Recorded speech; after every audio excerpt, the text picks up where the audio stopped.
Bayangkan suatu pagi yang mengejutkan. Dunia internasional mengakui kemerdekaan Papua Barat. Ribuan bendera bintang kejora berkibar di Jayapura, hingga pegunungan tinggi Wamena.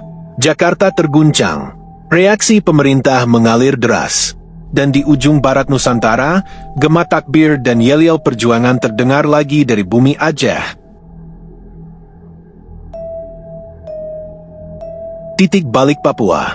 Kemerdekaan Papua Barat akan menjadi preseden besar. Sejak lama, Papua merupakan isu sensitif. Desakan dari internasional, tekanan hak asasi manusia, serta sejarah panjang penindasan telah membuat dunia melirik Papua. Jika Papua benar-benar merdeka, akan muncul gelombang efek domino, bukan hanya di Indonesia, tapi di seluruh kawasan Asia Tenggara.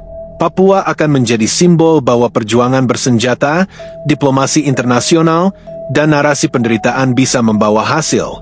Dan itu akan menjadi bahan bakar bagi wilayah-wilayah lain yang selama ini merasa termarginalkan. Di barat Indonesia, Aceh memiliki cerita yang tak kalah getir. Provinsi ini pernah menjadi medan perang berdarah selama puluhan tahun.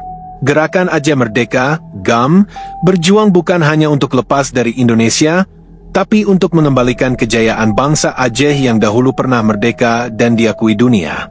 Meskipun damai tercipta sejak MOU Helsinki tahun 2005, banyak luka lama yang belum sembuh. Kasus pelanggaran HAM belum tuntas. Otonomi yang dijanjikan belum sepenuhnya diwujudkan. Sumber daya alam masih dipertanyakan distribusinya. Maka, jika Papua merdeka, semangat itu bisa menyala kembali. Bagi sebagian rakyat Aceh, kemerdekaan Papua bisa dilihat sebagai lampu hijau. Jika Papua bisa lepas, mengapa Aceh tidak? Sumatera bukan hanya Aceh. Ada Riau yang kaya minyak dan gas, ada Sumatera Barat dengan sejarah revolusioner, ada juga Lampung, Bengkulu, dan Jambi yang punya warisan identitas kedaerahan yang kuat. Jika dua ujung, timur dan barat, lepas dari Indonesia, Sumatera bisa berada dalam dilema.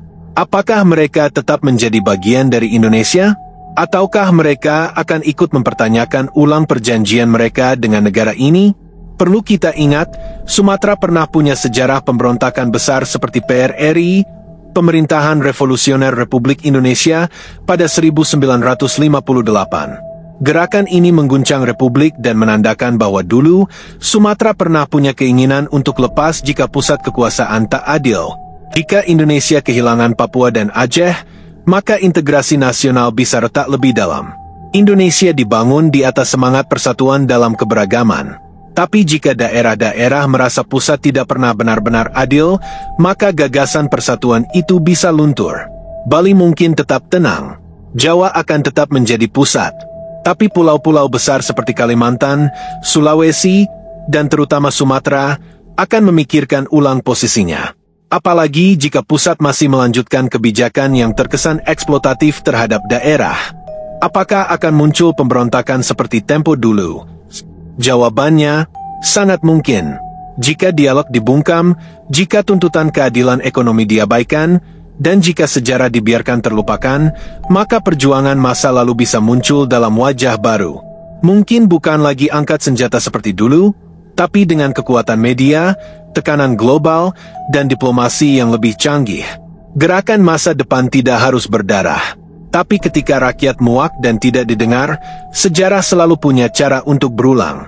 Indonesia masih bisa mencegah retaknya negeri ini. Dengan mendengarkan, dengan membuka ruang keadilan, dan menghormati perjanjian yang telah dibuat. Papua dan Aceh bukan hanya wilayah, tapi jiwa dari sejarah panjang Indonesia.